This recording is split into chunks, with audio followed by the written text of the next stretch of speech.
Hey everyone, it's Mark Bayer, and you are tuned to When Science Speaks. Do you hate networking? What if you could banish networking dread forever in just 4 days?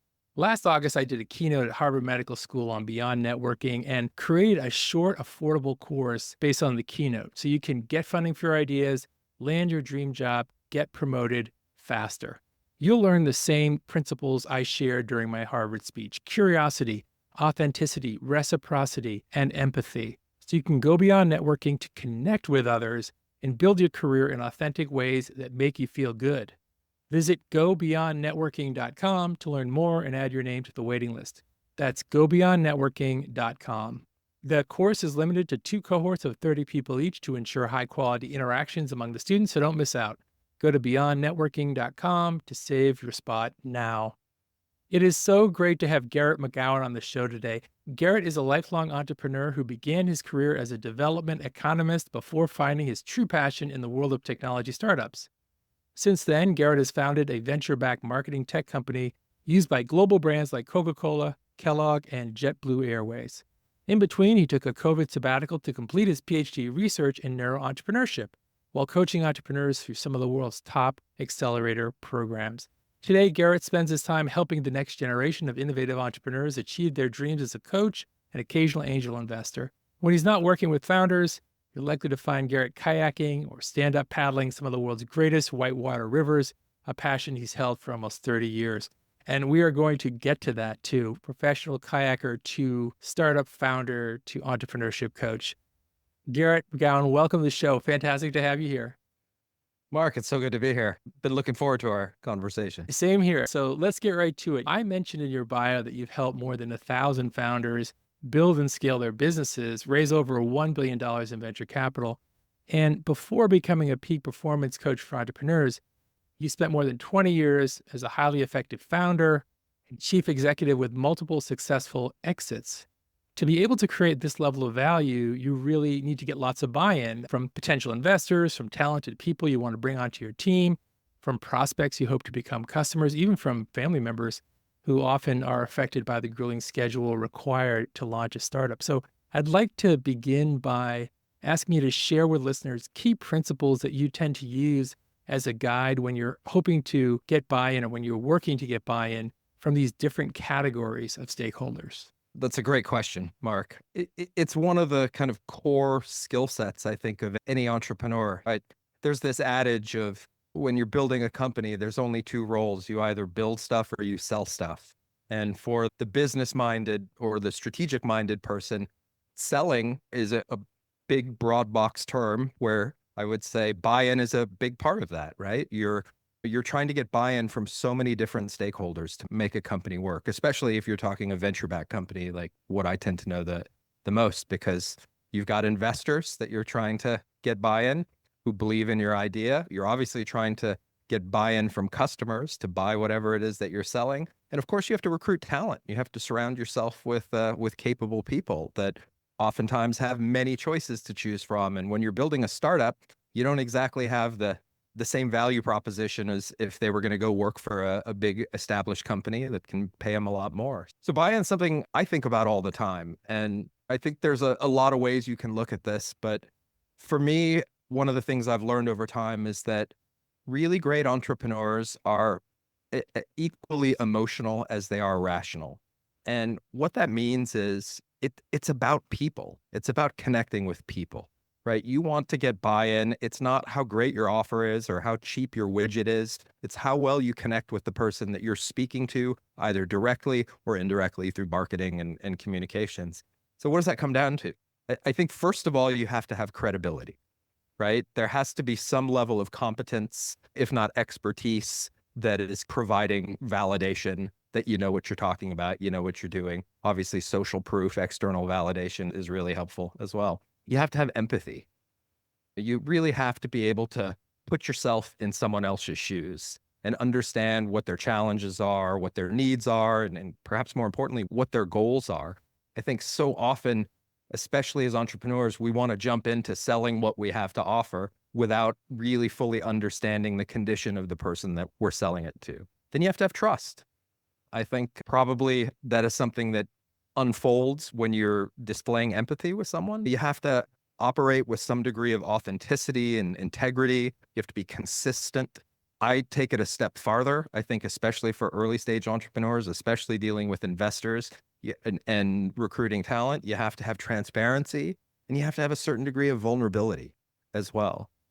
Put those things all together, I think you can start creating alignment, which I think is the final missing piece there. That means you're displaying that you have shared goals and objectives. You're looking for mutual benefits, and you have processes that are collaborative and inclusive, right? In the end, it's, I think, great relationships, whether it's in business or anything else, comes down to people working together towards some type of shared outcome. Now, within all of these, I can talk about nuances and the difference between investors and recruiting talent and customers. But I think those four principles to me are the ones that I want to stick up on my board and remember when I work.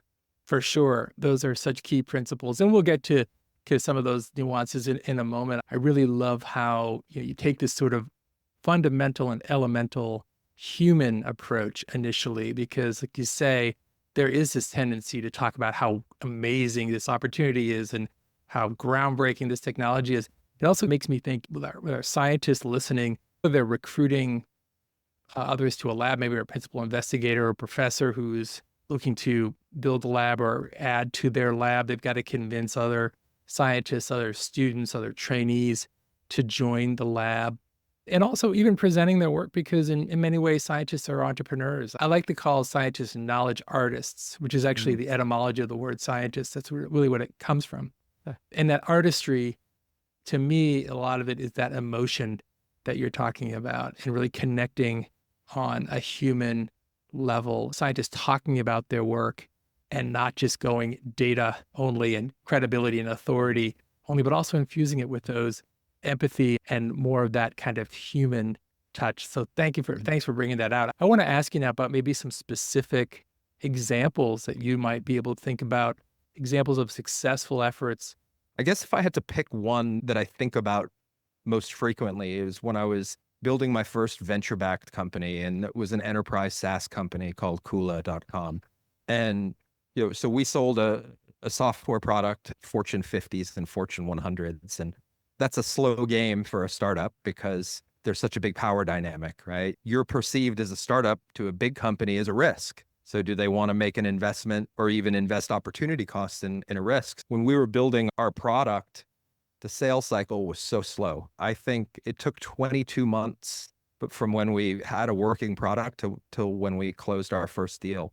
And one of our customers, you actually mentioned it, was JetBlue. It was our first customer. And we had been in talks with them for months, multiple times flying out to Long Island City to pitch and to converse. And they were deeply interested, but I couldn't get them across the line. And then I was speaking at a conference and I met the guy that headed that department at JetBlue. And ironically, we met on the way out at the end of the evening and decided to sit down and have a drink. And over the next couple hours, we didn't talk about the company at all. The only piece that we talked about our families and our lives. And at one point he asked me, he's like, how did you come to this? What was the catalyst behind it? And I told him the story of how I was working as a development economist. I was working in Africa and I saw this problem that wasn't being solved. And I had this idea that I would take a stab at it and try to solve it. There was no sell and there was no pitch there. But what it did was he connected with it, right? He connected with some guy seeing this opportunity in another domain of life and taking this plunge. And so it created credibility because it was informed by previous experience. And I think it created a degree of trust because I certainly shared my uncertainty about, I'd never been a tech entrepreneur before. It was a big leap. And in the end, it created a connection. And from that connection, it took a couple weeks and we closed our first deal and we closed it with them. Interestingly, the story went one step further, and this is my favorite part of the story, so I'll share it really quickly. But it takes a couple months to integrate, especially with legacy technologies of some of these big companies. So we were working on the integration, and then we get a call one evening from the same gentleman, and he said, hey, I need you guys' help on something. He said, Hurricane Sandy is getting ready to hit New York. So we had a donation platform. You could convert loyalty points into tax deductible donations. And he said, we're New York's hometown airline. This thing's going to hit us hard, but we don't have this platform up and running yet. What can we do? And I said, let me get back to you. And I huddled my team together, and my engineers were like, no chance in hell we're going to get this thing done. And I said, is there an alternative? So we ended up staying up all night, basically hacked together a WordPress site, skinned it, got our designers to skin it to look like JetBlue's, and called them back at 6 a.m. the next morning after being up all night and said, we've got something working. And they took a leap of faith because we had built a nice rapport, and they said, all right, turn it on. Let's do it. And we turned it on early that morning, right after the hurricane hit, and it went gangbusters. I think we raised $750,000 in 36 hours on the platform, and it worked. And they took a big leap with us, and we took a big leap wondering if we were going to kill our business by crashing and burning, and it ended up working. And the interesting thing was we had already been negotiating with big customers like Coca-Cola and Kellogg's for months and hadn't closed the deal. And then that thing happened, and boom, we got buy-in from the other big players. And all of a sudden, these big enterprises started showing up. And that was, again, the buy-in from the social proof, right? The trust was there, and the credibility was there. Great story. It's a classic for engineers out there. It seems to me like it's like a hackathon environment, and the stakes are high. You're doing this under a really compressed time frame for such an important cause as well. So I'm sure that people were like just energized to work on this, but also probably terrified at the same time. Terrified. We actually, once we flipped the switch, I took my core team and we went to a sushi restaurant in Boulder where we were. And we're looking on the iPad, watching these transactions going in, getting increasingly more excited, except my CTO and head of engineering, who was just blank faced because he kept swearing he thought this thing was going to crash.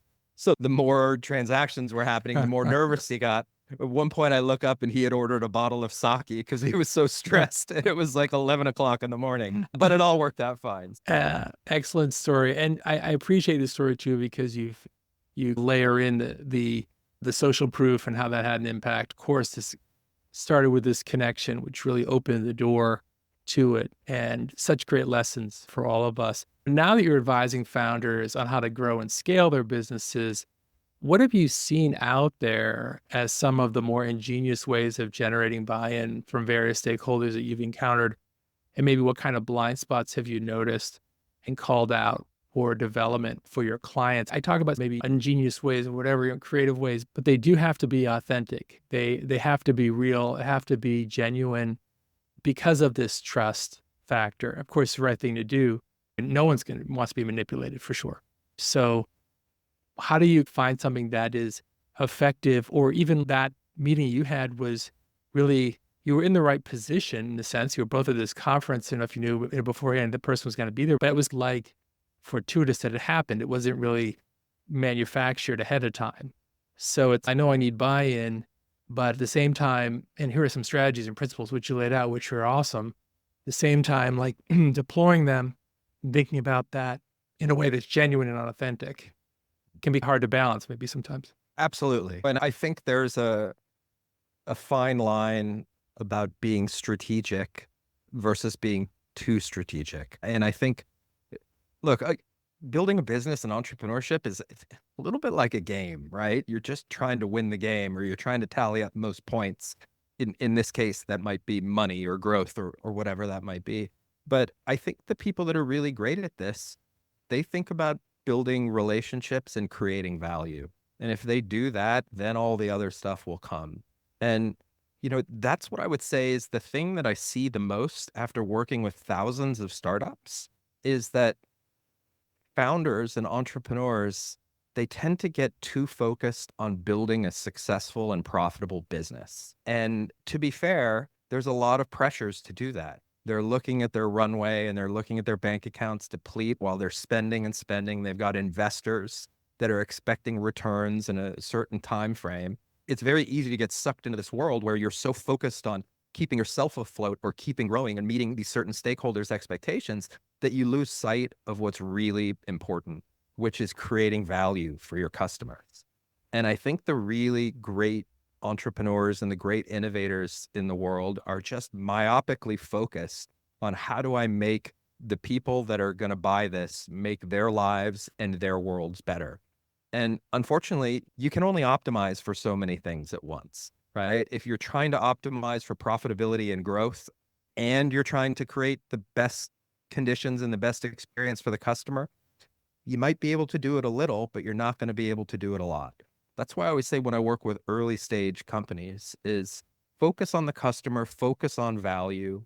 If you can create a 10x experience, if you can transform the way they do business or live their lives, the money will come, the success will come. But if you try to optimize for money and success, you by default will take some energy away from creating that whimsical experience for the customer. And you can see it a lot. Like here, I'll tell you a great example, actually. I'm on the board of a company and they're in Latin America. They're in Ecuador. So they have some unique challenges themselves just being in an emerging market. But they're in the construction industry. Their whole approach was we're going to digitize construction suppliers in Latin America. That is no small feat. These people had been working with pen and paper. The sophisticated ones had a Facebook page. Like that's it. And they created this SaaS where they can get them all online. They can market for them. They can allow them to take transactions online. And they had some nice little traction in Ecuador and helped them raise a little money, and they started to scale. And their first investors said, okay, you've got tens of thousands of these suppliers. Let's monetize it. Let's flip the switch. And there is a freemium model. Let's flip the switch and start charging them. And I argued that's a terrible idea. Like, wait, prove that you can really create value and build a moat, create this community, create these users, build a moat around them because you're giving them so much value they could never imagine living without you. Then start thinking of monetizing. Just last week, I had my coaching call with the CEO. They now have 300,000 construction suppliers, and they are now just starting. This company, I anticipate, will be $1 billion company in 24 months because they didn't try to optimize for profit and growth too early. They're focusing on growing their customer base, but not being profitable. And I think it's just the focus on create this magical experience for your users and everything will work itself out. Yeah. A couple of things that you mentioned there, Gerrit, that I want to highlight is experience and relationship. One of my first jobs after grad school was with a startup. And I remember talking about URL should stand for users now, revenue later. And for just the reasons that you said, creating this community. And then I'm happy to pay for this. The value is just so clear. We were talking offline about this company that I use to produce the podcast, and they just keep improving it and improving it. And it's just become so valuable without changing the price yet. Getting buy-in for a startup, particularly beyond the group of people who know you, you've got some social proof. But as you point out, as you start to build and you're interacting with Fortune 10, 50, 100 companies, as you described, you get beyond your circle of people who know you. So getting that kind of buy-in more broadly requires engaging with others and networking. As I mentioned earlier, I just created this online course to help students leave networking dread behind. And it's not such a heavy lift. The course is 4 short days using a methodology that I call CARE, which has this curiosity, authenticity, reciprocity, and empathy that we've been talking about, all real elements that are human fundamentals, I would say, which are part of relationship building. You've talked about this in our conversation so far. I'm wondering if there's anything else you want to add to how you approach networking. Clearly, it's through these connections, advising your startup founders. You talked about the company in Ecuador, to network in ways that are effective without being soul crushing. That's the question, but also thinking about how was your advice received? They clearly followed it. Pushback you've seen over the years because of these competing interests and this need to monetize. Great question. I guess let's start with the networking one, because I am probably in that category too of loathing networking in a particular context. And I think the reason I loathe it is because I'm 50, my BS tolerance is pretty low at this point. And so many times, especially in more kind of structured networking events or gatherings or conferences, everybody's out for the sell. right? Everybody's trying to sell. And that can be quite tiresome. And I think the kind of four tactics that you talked about are bang on because they're really tapping into human psychology and neuroscience and really what makes us tick. And for me, I think of it a little bit probably more on the reciprocity empathy side, which is to me, building great networks is about giving without expecting anything in return. And so I've been working with this startup accelerator program for the better part of a decade. It started in my hometown. It's called Techstars, and now it's worldwide. And Techstars has this ethos of give first. And the whole idea behind it is you help out entrepreneurs without expecting anything in return. And that's just volunteering your time, mentoring, advising, connecting dots, introducing to investors, whatever that might be. And I've been doing it for so long, I can't even count how many of my hours I've contributed to this program over a decade. Never asked for anything in return, but what I've gotten is immeasurable in terms of meaningful relationships. Like the way the network unfolds is so profoundly different when you start by giving. I think you can think of it marketeers have really taken up on this, right? Is download a free guide before we ever tried to sell you something. And that might be a little more strategic. But I think in the end, it's like, if you can offer value, if you start by trying to understand people, listen to them actively, and try to provide value, then you're really setting a different level of the type of relationship that you create out of networking. When I have these opportunities or I'm in these types of events, I honestly look what I can offer, what I can give. And is it some experience, some of my energy or some of my time, but I try to do it without expectation. And it really works because I've always found it. I either get what can I do for you, or if someone sees an opportunity to connect the dot for me, that they just unfold out of the woodwork. I think by giving first, you're not only building networks, but you're building relationships, and you're building relationships with people that think and believe that you actually care about them, which is much more important than just getting a new LinkedIn connection or getting a business card. So true. Gerrit, as we wrap up, I want to ask you about your days as a competitive whitewater kayaker. As I saw that, my kind of first reaction is I can see certain similarities between navigating these uncertainties of the rapids and the rocks and all these unseen obstacles at treacherous speeds, the risk of being thrown into the air at any moment, definitely palpable. And then also comparing that with the experience of launching a startup. So I wanted to get your take on that. Is whitewater kayaker to startup founder a natural transition? You're not the first person to ask me this question. First one that I've ever done it behind a mic, so I already have a good answer for this. But in short, probably the greatest lesson ever for me. It taught me more about life and more about business than any education ever has. So yeah, in a lot of ways, there's a reason why athletes tend to make good entrepreneurs. They understand risk, focus, discipline, determination, willpower. But the river is particularly unique because the river is a very dynamic environment and it's very unpredictable. When you're going through a whitewater rapid, you don't know where the currents and the waves are bouncing off and which way it's going to tip your boat. You can't go down alone. That's not a solo sport. So you're relying on other people. But I think there's a couple practical skills in whitewater kayaking that to me connect so clearly with entrepreneurship. And so one of the lessons you learn as you get more advanced in kayaking is you're always looking ahead. Anyone that does a gravity sport knows you don't look directly in front of you.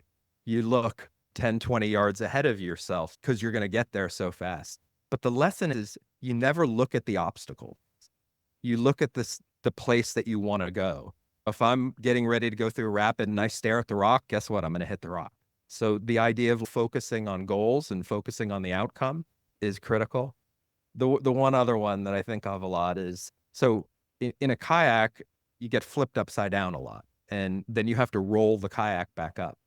And that is a very unnatural process because when you go upside down and you're in chaos and in a moving river, your first instinct is to get a breath of air. So you want to lift your head up and get air as quickly as possible. However, if you lift your head up, you physically cannot roll a kayak because it requires a hip snap. And when the hips snap, your torso has to come out first, and then your head has to follow. It is a very mindful practice that your head stays down and it comes out last. Otherwise, you stay upside down and you don't get air. So most people that enter this sport end up quitting because they can never figure out the damn roll.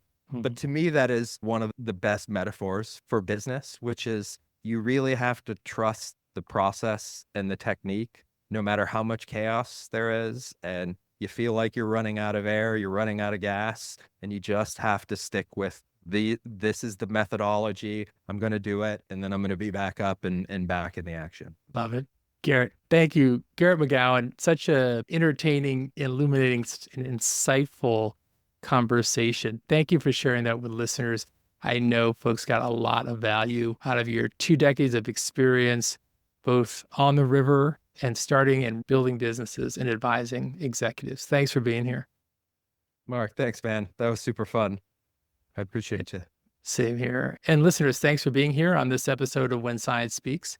And I hope you'll be back next time for the next episode of When Science Speaks.